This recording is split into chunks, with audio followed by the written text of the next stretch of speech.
जय श्री कृष्ण। राधे राधे। वट सावित्री व्रत जेठ माह की अमावस को होता है। इसमें त्रयोदशी से 3 दिन तक उपवास रखते हैं, हवन किया जाता है तथा वड़ की पूजा की जाती है।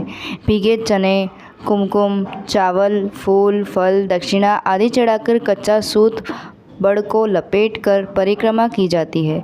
वड़ के पत्ते के गहने बनाकर पहनने चाहिए। कहानी सुनना चाहिए। आइए हम वट सावित्री की कथा शुरू करते हैं। मद्र देश के राजा अश्वपति के यहाँ पुत्री सावित्री का जन्म हुआ। सावित्री ने सत्यवान की कीर्ति सुनकर मन से उसे अपना पति मान लिया था। राजा ने भी हाँ भर दी। जब यह बात नारद जी को मालूम हुई तो वे राजा अश्वपति से जाकर बोले, राजन, सत्यवान गुण संपन्न व धर्मात्मा अवश्य है, लेकिन वह अल्पायु है। केवल 1 वर्ष बाद ही उसकी मृत्यु हो जाएगी।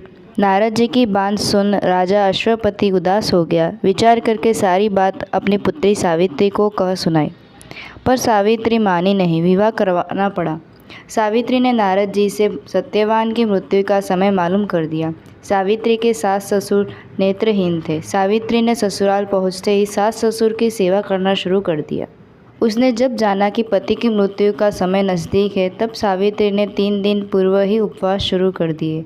मृत्यु के दिन नित्य की भांति सत्यवान लकड़ी काटने जाने लगा। तब सावित्री भी सास ससुर की आज्ञा से सत्यवान के साथ चली गई। सावित्री जंगल में जाकर लकड़ी काटने लगी और सत्यवान एक पेड़ की छाँव में सो गया। वहाँ सांप ने सत्यवान को काट लिया। सावित्री ने पति को गोद में लेकर रोने लगी। इतने में उधर से शंकर जी व पार्वती जी निकले। सावित्री ने पैर पकड़ कर कहा कि आप मेरे पति को जीवित कर दो। तब शंकर जी ने कहा कि आज वड़ पूजा की अमावस है, तो वड़ की पूजा कर, तेरा पति जीवित हो जाएगा। वड़ के पत्तों के गहने बनाकर पहन, वो हीरे मोती के हो जाएंगे। तब सावित्री ने वड़ की पूजा की। तभी धर्मराज के दूत सावित्री के पति को ले जाने के लिए आए। उसको देवी विधान सुनाया।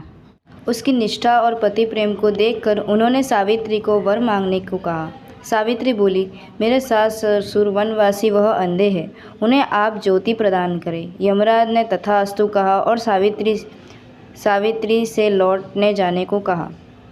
यमराज की बात सुनकर सावित्री ने कहा, महाराज, जहाँ पति वहीं पत्नी कहते हुए पीछे पीछे चल दी। यह देखकर यमराज ने उसे वर मांगने को कहा। सावित्री बोली, मेरे ससुर का राज्य छीन गया है, वह उन्हें पुनः प्रदान करे।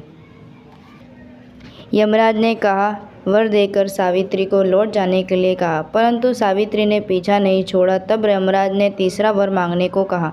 सावित्री शतपुत्रवती होने का वरदान मांग लिया। यमराज ने बोला, तथास्तु। सावित्री फिर पीछे पीछे चली तो यमराज बोले, अब क्या चाहती हो? सावित्री बोली, मुझे पुत्रवती होने का वचन देकर आप मेरे पति को तो ले जा रहे हैं। तब यमराज को अपनी भूल ज्ञात हुई। तब उसने वचन रखने के लिए सत्यवान के प्राण वापस कर दिए। सावित्री उस वड़ के पास आई जहाँ उनके पति का मृत शरीर पड़ा था। उसमें जीवन का संचार हुआ। तब सत्यवान उठकर बैठ गया और घर आकर देखा तो माता पिता को भी दिव्य ज्योति वाला वह राज्य वैभव युक्त पाया। इसके बाद सत्यवान और सावित्री ने 100 पुत्रों के साथ चिरकाल तक अखंड सौभाग्य व राज्य सुख को प्राप्त किया। जिस तरह सावित्री को पुत्र सुख व अखंड सौभाग्य दिया, भगवान वैसा सबको दे। बोलिए जय वड़ सावित्री व्रत की।